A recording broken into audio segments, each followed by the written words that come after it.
All right, guys, I just got back from class. Let me share my screen here. I don't want to confuse no one. I know there's some miscommunication and some confusion here following my trades. When I'm in class, I really don't have the time to tell everyone what to get in and what to do and what to get out. So that's why I said the most important thing is to look at smaller time frames. And if you have the same indicators as me, you want to follow the upper band and the lower band along with the oscillator. If you're not following the oscillator, you can follow the RSI. If it's above 70, it's overbought. If it's under 30, it's oversold. On the oscillator, I like the oscillator better because it's 80 and 20. So you have a little bit more leeway to go off of. On the phone, if you're zooming in on the phone, most importantly is if you zoom out, you can see the bigger structure. If you zoom in, then you have to go off 100 and a 0. And then with RSI, you would have to go off of 80 and 20 then.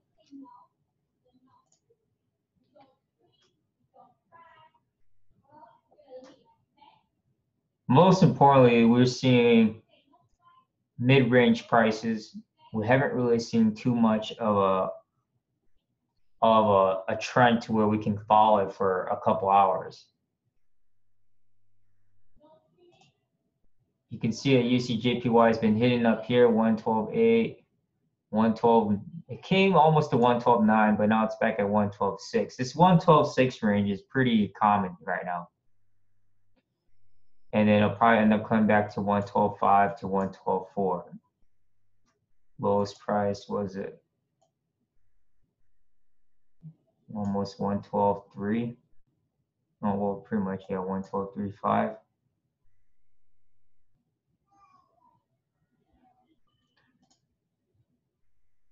Most importantly is you want to stick with the 15-minute. If not, follow the 5-minute.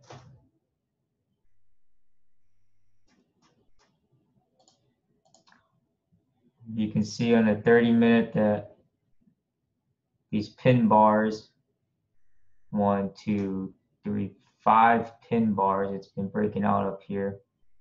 And finally decided to come back down, this red candle for USDJPY. Yeah, and you can see on the 1 hour, it hit the upper band. It hit up the upper band 3 times, 1, 2, 3, and now it's coming right back down where it's at. So you can see is the consolidation from the price and from where it's going right now, it's shifting down. Now the 1 hour is the longest time frame that I would go for. Nothing really is picking up on an uptrend or a downtrend. It's been still tightly close mid-range prices. I'm not even touching the pound because the pound is on its own different world. The pound's still up, even though it dropped from London sessions. It's regained back to 134.5. Was it 134.5? So even on the 30-minute chart, basically it's just like following the US dollar pairs. But it already broke out 4 times. That's why I see it coming back up here again.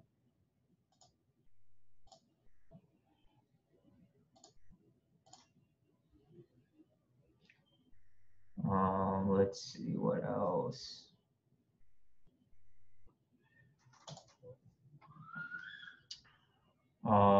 Euro.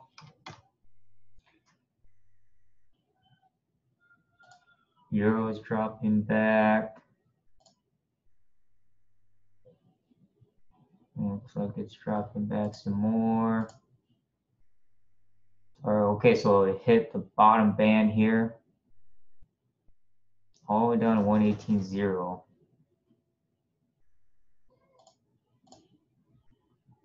Yeah, it's been breaking out of the 1 hour band quite a bit. So eventually it'll find its way back up. So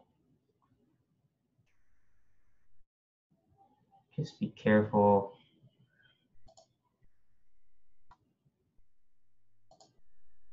Trying to see when it's gonna probably retrace. Probably won't retrace until it's done hitting the bottom band here. So it's the most crucial time frame right now is 15-minute to 30-minute. Possible 1 hour if you're gonna swing, but it's like I said, it's really tough. It's really tough to make that decision to swing.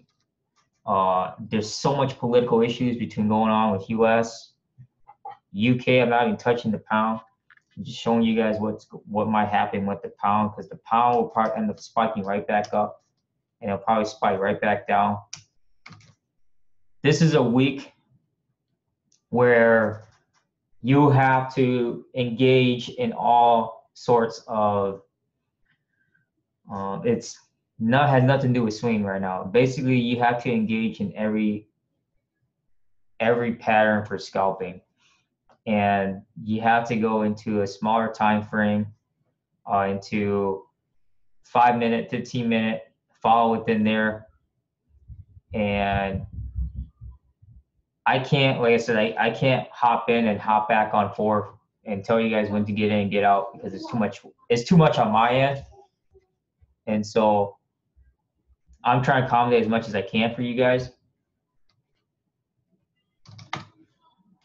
USD Swiss franc going back up.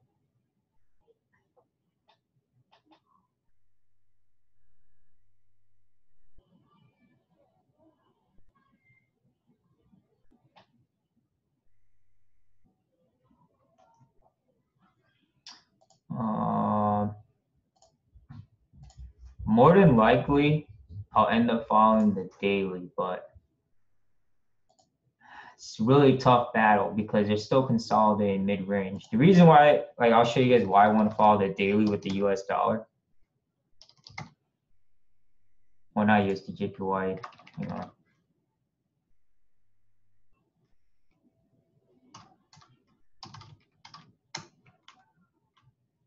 Yeah, pretty soon, eventually, USDK will come back up here on the daily. Let me show the US dollar here.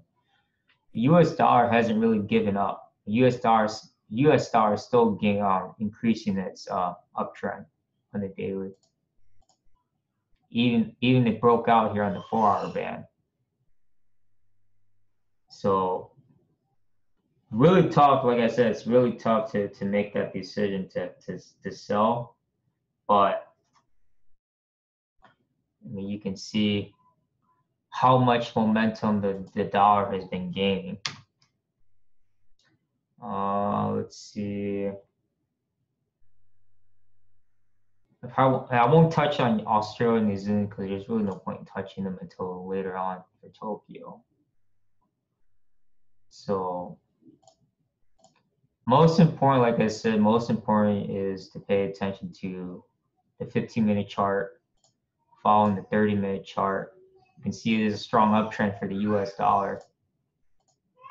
Even on the 1 hour, it's been breaking out quite a bit already.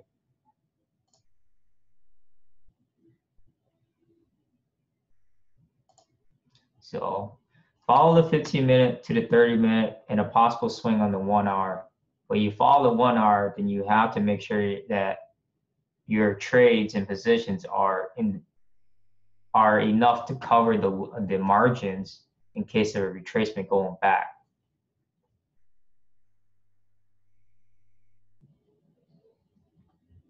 And so